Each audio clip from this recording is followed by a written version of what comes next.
Welcome to the Moments That Matter podcast. This is Laura Escamilla, your host. And I'm your co-host, Isaac Escamilla. So welcome to the last episode of season 2. We're going to take a little break now that summer's starting. And what I wanted to do this last episode is just that, prepare for summer and help parents get everything in order, depending on where your student is, what cycle of life. I wanted to discuss what parents can do and how they can guide their kids through it. And first, we're going to talk about high school juniors, current juniors who will be rising seniors in the fall of 25. Parents, that is going to come up really quickly. And lots of things are going to start happening for you this summer. It's going to go by quick. Remember that August 1st, college applications start opening. So from this podcast, we're looking at May, June, July. 3 months. You got 3 months. 3 months. To get ready. Parents, what we want to do first is prepare for the SAT, ACT exams. If your student has not already taken them, this is the time to do it. If your student has taken them but wants to do better, this is the time to plan for that. There are 2 more dates left for the ACT. Now, the registration for the June 8th date is coming up May 3rd. And there is a July 13th date coming up, and June 7th is a registration for that. And then for the SAT, there is a June 1st date, and the registration deadline for that is May 16th.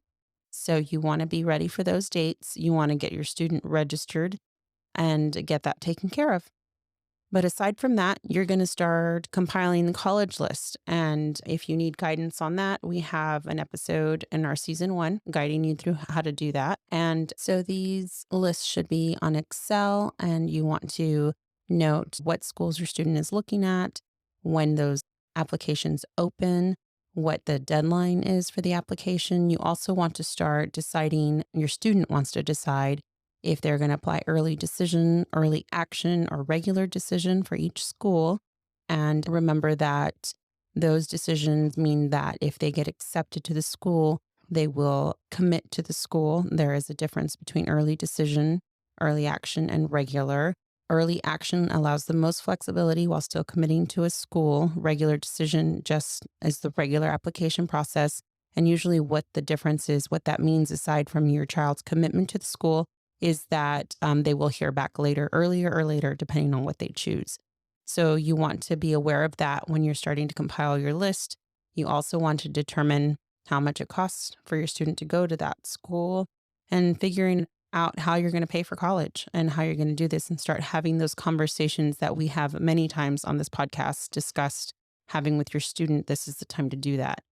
Along with that, you want to find out how the college needs you to apply. Do they want you to apply Texas? Do they want you to apply directly through the school? And start collecting those essay prompts. Summer's a great time for students to start writing those essays and getting them all gathered up. So by August 1st, they have a good bones, and maybe take them to their ELA teacher, take them to somebody to get reviewed and looked at before they submit them. But they should start working on those outlines and getting all those things ready. And maybe taking some college courses over the summer. Look at your local community college, look at the local university, start getting 1 or 2 classes under your belt so that they can get that done early, or volunteer. This is a great time to start working on those resumes for college. Anything they do now through when they start applying for college in August is going to go on that resume and that college application. So Yes. even if they volunteer for 1 or 2 months at the food bank, at an animal shelter, with the church, any of these summer projects that some churches do, this is a good time to participate in those so you can get them on that resume when you start applying for colleges. Again, start working on that resume. So when you're ready, August 1st, you have it. And again, as we've talked about before, the resume is not necessarily something they're going to submit to the school. However, a resume is great to give to the person that you're going to ask for a letter of recommendation so they know everything about you.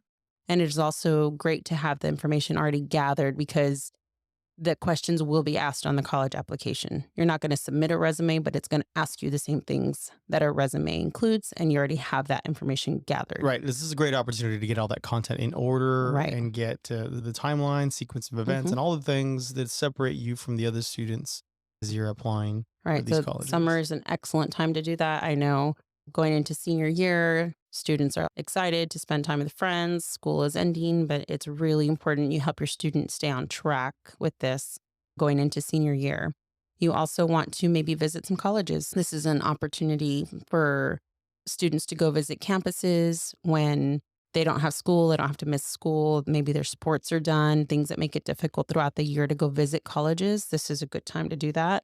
Research scholarships so you know what's coming up. Even if deadlines have closed, you can get an idea of what this past year's applications look like when they opened and when they deadline. Usually application cycles look the same every single year. So you can get a good idea of what that looks like. That is the same for school admissions. You can get a good idea if they don't already have the information updated based on last year, what that looks like when they open, when they deadline. Really important. This is a new thing that occurred to me, and I've been reading some information on how important this is, and I want to share, is getting your student to clean up their social media. Start making sure that it's appropriate and professional. A lot of times, colleges, especially if they're holistic processes where they're looking at the student one by one on a case by case basis, they will look up the student's social media. They want to make sure everything on there is appropriate and consumable for all. And this is a good time to just delete photos, go through all that and check everything. Same thing if they're going to apply for scholarships, if they're going to apply for these things, or if they're going to ask a teacher to do a letter of rec for them, the teacher might look them up just to see what they're really like. And this is a good time for your student to just clean that up and just look at That's a very everything. good point. That's something I had not considered. Yeah. So more and more, just like jobs, when they're applying for jobs, people are looking at what they're doing on social media and what that says about them. So I think this is a good time to clean that up and delete it, things that aren't appropriate that you don't want out there in the public. So we want to do that. You want to figure out who's going to write your letter of recommendation, start preparing that. Again, your resume will go along with that. But once school starts, you want to hit that teacher up, that coach, counselor up first before they get bogged down with requests. Get that in order, start thinking about who that is for you. Also, we've talked about this again, but this is the time. Establish that email, an email that you're going to use that is professional just for college and scholarships so that everything you're doing starts to go through just one email and it's not getting mixed up with your personal stuff, with your school stuff, your high school emails, and that you want one email that it can be used for all your college stuff and all your scholarship stuff. So you have everything in one place. Great idea. And again, the biggest thing, parents, talk to your kids about how you're going to pay for college. If you're going to ask something of them, if you're going to ask them to work and save, they should know that now. If you're going to ask them to work while they're in college, they should know that now. If you do not have anything saved, they should know that now. If you do have something saved, but it's only a specific amount, this is the time you talk to them about that. They should know before they start looking at these schools, before they start applying, what you can reasonably do as a family. This is the time to do that. So that's my advice for rising seniors as we're going into the summertime. This is what you want to be doing. And now these high school seniors going off to college. My advice first, maybe this is the mom in me more than it is the education consultant in me, but write thank you letters, thank you cards. Have your student write a card to their teachers, anybody that did letters of rec, their counselor who spent a lot of time probably helping them getting transcripts and doing things throughout the year, the Go Centers, all of these individuals at the school who they're probably not going to see a lot, probably won't see again before the year once they graduate. So before that year ends, you want to just do a little thank you card. You don't have to get gifts. You don't have to do anything, but a handwritten thank you card from the student to them will probably mean a whole lot. I So know well. for me, as a scholarship provider, it means a lot when I get just simple cards of thank you. It doesn't have to have anything great, special. It doesn't have to have a gift card. You don't have to do anything elaborate. Just go buy a stack of thank you cards from Target or whatever and just have them handwrite a little note. It means a lot to know that their efforts were going to be remembered. For one. Recognized. And then a lot of parents, a lot of you might be working on graduation parties or graduation dinner, all of these things. That all takes a lot of time.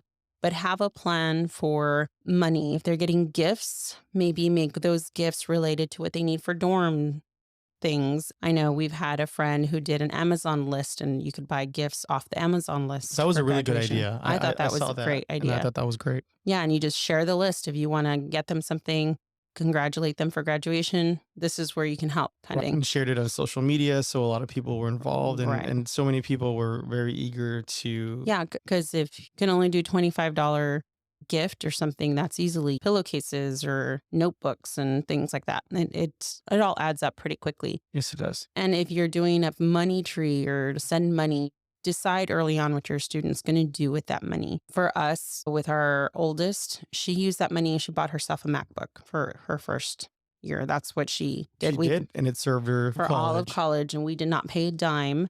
She collected all of her graduation money and paid for it. That's what she wanted to do. That's what she did with it, every penny, and it served her for years. Our son, his money, we used it all towards dorm room necessities. Yes. Mattress toppers and sheets and Mini all fridge. the stuff, mini fridge, all those things that you need. So decide what you're going to do with that now.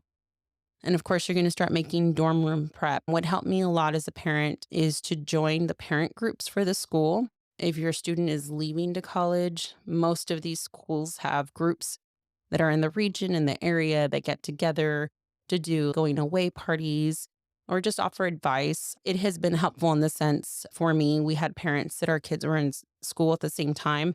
I know one year we moved Skylar in and we forgot her clothes. That was Do you great. remember that year? When And they we, helped us out. yeah, and we had another parent that was here locally that was also going to get to campus 2 days later, and she came and grabbed all the clothes. We forgot all of the hanging clothes and we took everything else. So getting in these parent groups that you can find on Facebook is so helpful. And also look up on Facebook if your student is leaving to school, look up the dorm room on social media, the dorm that your student's staying at. Usually each dorm has a social media page they use for students while they're there. But I also joined those because they post pictures of what the rooms look like. So you get a good idea of, I know my students on the third floor or fourth floor, they start posting pictures of what their rooms look like so that you have an idea moving in. And if you've listened to the podcast, from early on, that was a big deal for me. It was. That was very important. I took a measuring tape with me. And not only what the room looks like, but they also talk about events. So Mhm. events that are happening now throughout the summer. Usually it's some Just sort for of them to cleaning meet because each they have other, very yeah. minimal people living in there and staff. But as the fall rolls around, a lot of special events focused Mhm. towards the parents, the students, and just Yeah, just to know what's coming up. a lot of information that you would probably want to know that are happening where your student's going to be living. Yeah, and social media, I know there's a lot of negative information out there about it, but it can be a useful tool, and it really is for parents in this case, as a support group for other parents in the region, other parents, their kids going to the same school, and again, for the dorms, just so you know what's going on, because this is how they communicate with the students. So I think that's something you should look at. You also were probably going to be doing orientations. You probably already have those planned and ready to go. If your school has some sort of freshman camp and your student is on the fence about doing them, do them. Strongly recommend doing them. Strongly recommend. Our kids benefited so much from going to these camps. And I know they get nervous because they're alone or they're going by themselves They sometimes. may not know anyone there And- yet. Right. But those situations are built to get you to know other people who you're going to school with. The whole point of it is so that they can get to know other students that are entering school just like them. Sometimes they find their roommates there. Sometimes they meet their best friends. Sometimes just people that you can hang out with the first week of school. Maybe Or you their don't stay with them, fiancé. or their fiance. Yeah. Our daughter went to the same camp with her fiance, and our son met his best friend there. So these things just work out. And you have to consider that all of those students are in the same situation. Hmm. So Yeah, it is everybody there. it is a formative experience. It's it's an irreplaceable bonding experience. Right. And again, still friends long after college. Right. So just encourage your student to do that. Like I said, they'll probably be hesitant. They'll probably be nervous. They'll probably be scared. All of those things are normal. And every student going is in the same situation. So as a parent, that's what I would suggest is tell your student, just remember everybody that's going is in the same position as you. So just let it happen. And they have a great time. That's been my experience of any parent I've talked to with these camps. They love it. And schools really do a great job of making it welcoming. Even if it's just an overnight thing, if it's days long, depending on the school, do it. And also, this is a big thing is tie up any loose ends. I know you get bogged down. The summer passes really fast. If you need those immunizations to start school, take care of them, make those appointments. If they need any renewals for driver's licenses or any of that kind of stuff, copies of insurance cards, get all that stuff done. If they need to open a bank account, if you need to get that, done, don't wait till the last minute. Start doing that in early summer so the student can get accustomed to everything early on and get it out of the way. You don't need, trust me, as you get closer to them starting school, you don't need any additional stresses. That's So the truth. these are things that you can get through, get them off your list, take care of them early. There's no time frame for them. So just get them done, get them over with. Open those accounts, do all that kind of stuff. Use the summer to clean out the junk because it looks like they take all the things that are important to them with them and the things that stay behind for years. They do. So just clear it out and let them decide what's junk, what they don't need. And if there's things, again, loose ends, things they don't know, like how to wash their clothes, how to clean properly, how to cook, this summer is the time to do that Yes. and teach them that so that you aren't last minute trying to get these things done. Talk to them about what medications to take, what, like I said, insurance cards look like, what they get used for, what credit cards do. This is the time to take a few months to get them adjusted to being on their own if they're leaving. So do that. Work if they need to work, spend time with friends. But that's what this last summer, this 18th summer is about. And if your student is leaving to college or they're staying for college, I'd just like to say congratulations for getting your student to college. And no matter what the situation is, I know it's been challenging, but you're in the last footings of getting them through the door and getting them started in the fall. So just help them out, let them be the guide. Don't be overbearing with them, but these are just ideas of what you can help them with throughout the summer because Right. there's going to be a lot happening. We're raising them to leave. We're raising them to be leaders. And this is the time where they need Yeah. to take ownership. For sure. And then the most fun part, current college students for the summer. So this one's a tough one because we're in it too. If they don't already have internships lined up, find one. Find a local internship, get with a local area, whatever their field of study is. Look for little jobs that are in the field of study. You also maybe want to shadow a professional in the field, mom and dad, if you have friends or anybody in the community that you know that your child can just shadow for a few weeks, a month of the summer to get them an idea of what that profession looks like. Do that for them, offer that to them. Or maybe your student just wants to work and get a job. Help them save money. If they are just finishing their first year of college, there's going to be a lot of things to transition to for the second year. The first one would be, which we did, is get a new budget together for the new year. Talk about how it went the first year, what their spending habits look like, what they need to look like, how much money you need for the new year. Yes. And they will probably be moving from on campus to Right. off campus housing. So that's Right. going to make a really big adjustment on their budget. And it's going to be a big adjustment personally in the Right. way they interact with the student body and get to class. And Right. there's some significant changes when that does happen. Right. So you're looking at, when you're talking about the living situation, usually the school, if they're going away to college, your school asks the first year students to live on campus, Depending on the school. depending on the school. But after that, year 2 and year 3, they all look different. They could be moving into an apartment that's fully furnished and you're going to have to go buy those sheets again and go do all that stuff because it's probably not a twin size bed. Most dorms are twin size, extra large beds, but apartment might be a full size bed or a queen. You're going to have to buy new stuff. Maybe now they're going to have their own bathroom and they're going to need all the bathroom stuff. So it is a restart again. So look at that. Maybe they're moving into an unfurnished place. Then you're going to have to start looking for furniture and buying all that stuff over. So pace yourself through the summer. Look on Facebook Market. IKEA and Wayfair are your friends. And for us, just our experience, our son moved into a house that was not furnished. We went, when we moved him, with just a few items because we thought we could buy a bed frame, buy nightstands, buy these things locally in stores. And what we found is that local stores don't have anything in stock. Just the display. They're just displays. So we ended up having to order stuff off Wayfair and IKEA. And it came after we left because he had to assemble everything and put it together in his room because we made the mistake of thinking that we could just walk in and buy a nightstand somewhere.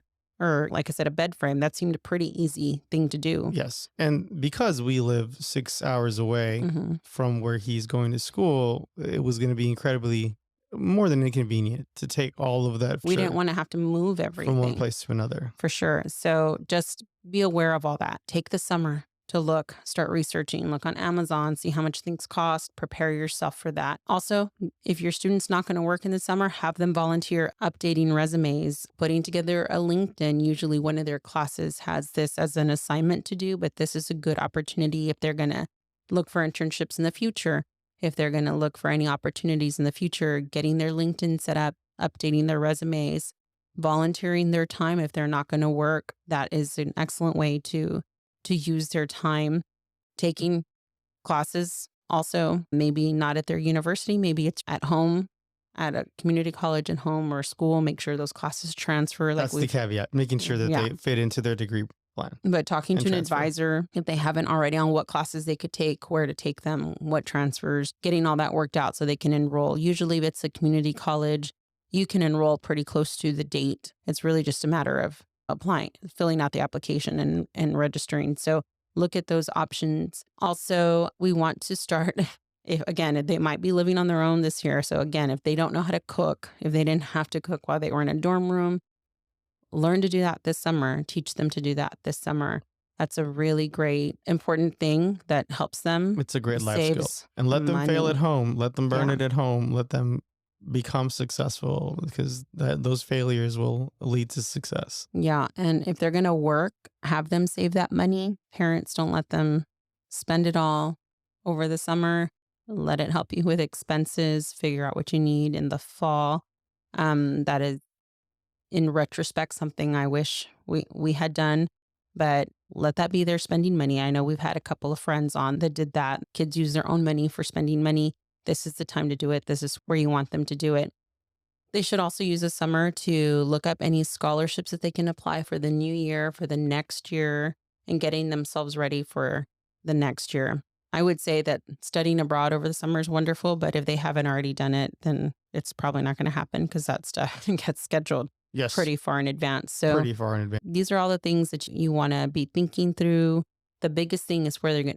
You should already know where they're going to live in the fall and what that entails from you if they're current college students and they're going to be going on for another year. And also look, if you want them to work in the fall, this is the time to start looking for jobs on campus. You don't have to select. I know when you do FAFSA, it asks you, do you want to do work study? If you did not select work study options, that's fine. Students can apply for jobs, just normal jobs. On campus. Yes. They don't have to go through that work study program to do it. Our son did that. We did not select work study options, but he applied to 4 or 5 jobs on campus. He got one and he works 10, 12 hours a week, something easy. And they work around his schedule because they know he's a student there. So this is the time to do it. We started filling out applications in July and looking up those job postings. Now he has the position for the coming year and doing that. And I know for his position in general, they're already accepting applications for the fall, for fall jobs. So for additional staff. Yes, indeed. And the kind of jobs that you're looking at for him, he's reviewing transcripts for admissions for the fall. So entering that data, go to the school's website and look for careers for student jobs and look those up. And those jobs, I encourage those jobs because, like you said, they work with their schedule for school and they're very flexible with students. And it's just a little extra money for them. So look at those opportunities. This is the time to do that over the summer. Every little bit counts. Yep. So that's my advice for the summer as we end our second season. Thank you for listening for the last almost year. We really enjoyed doing this and we're going to be back in the summer, but we're going to get more in depth on the steps to take when applying to college and go over everything and have some professionals on to talk about everything that comes next. Enjoy. Thank you for listening. Bye. Thank you.